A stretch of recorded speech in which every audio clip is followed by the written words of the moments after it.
20 pounds. Oh my goodness. Clay is super pricey. I did not know this when I started this project. Let me just scream internally, but I've decided and committed to this project, so here we go. My sketch to help me with proportions. Yay, I think it's gonna be cute. I'm using foil for the inside so that I don't waste too much clay. I don't want to have to bake a rock. And it'll help me keep a general shape to the figure. Using my sketch as a map, I'm just kind of roughly forming the foil to match that shape. Then we wrap a bit of foil over all of it to keep it all together, and here is our clump. And now we get to cover it with clay. I'm using professional polymer clay, the kind that you bake in the oven, because air drying just takes too much time, and I'm not even the kind of person to wait for my fingernail polish to dry. Which is ironic because I am a painter. The difference there is when I'm working on a large scale painting, normally I can work on one section, while that's drying I get to work on another section. Anyway, back to clay. We are slicing it into little pieces, and we are wrapping those little 1/4-inch pieces around the foil. And then once it's covered with an even layer of clay, I'm going to mold the pieces together, pushing them tightly, and using my tools, start to craft this into more of a Pascal shape. It looks a bit like a lumpy mess right now. I'm adding extra pieces just to fill out some of his features. And using my tools, I'm finally smoothing out the clay, and it's starting to look like something. And I just spent time going back and forth, filling out any details I'd like to at this moment. Pascal has really big round eyes and a very big smile, which is definitely a fun part to actually carve in. Give him some eyelids. I'm smoothing out as much as I can right now and adding some placement holders for where the legs are gonna go. And once the basic form is there, I am going to bake it for just 10 minutes right now at 135 degrees Celsius. Just so it starts to harden, we sand it down just a little bit, getting rid of as many creases as I can, imperfections, fingerprints, ahead of adding some fine details as little spines. The project is taking a little bit longer than I thought it would, especially with all the detail work that I just did not think about when I started this, but here we are. Originally, I was going to make a habitat for Pascal to make it feel like Pascal was a real human chameleon pet that I had, but it just felt wrong to put Pascal in a cage.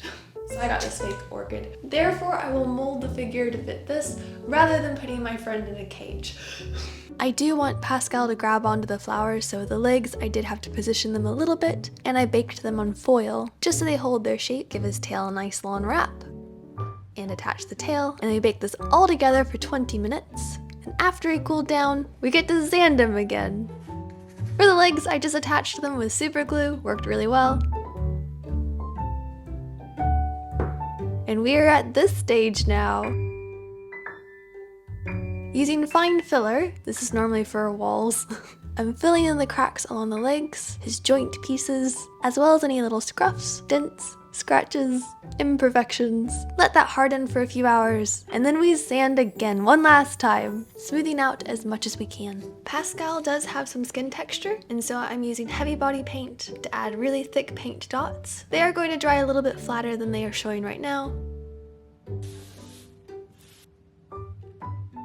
Here they are dry. I've put Pascal on a piece of grass. Fun fact, this is a sample piece of grass that I got for 50 cents. If you need grass for art projects, sample yard grass is great. Then I'm pulling out my airbrush kit.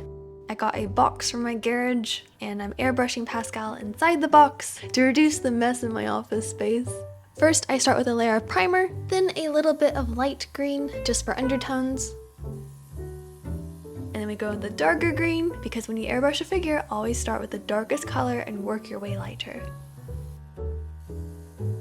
Pascal does have a couple of darker streaks and yellow highlights on his head. And here's Pascal all airbrushed and ready to go. We just need to do his eyes now. For the eyes, I'm using an off-white. I did give them a coat of nail polish. Clear fingernail polish can work as a nice little resin. Very accessible, easy to use. And now we just add Pascal to the plant. And here we are, this is Clay Pascal. I tried my best. But overall, I'm really happy with how Pascal turned out. This will be a great little addition to my office and background scenes. I absolutely adore Rapunzel, and so I'm just gonna have the best time putting him everywhere now. It's gonna be so good. What is life? What am I? Thanks for hanging out with me while I made this today. But the main takeaway today is clay is pricey. Why? It's just dirt. Essentially it is dirt. Clay is in the ground. Oh look, he has a friend. Be Be sure to like the video, leave a comment, subscribe to my channel, all the things. And every Sunday, or that Monday if I miss the upload on the Sunday, I am trying, there will be a new main channel video as well as shorts throughout the week and a live stream that I just have not picked the day for yet. So please let me know what day works best for everyone. Stay tuned and I will catch you next time. Bye, goodbye, bye.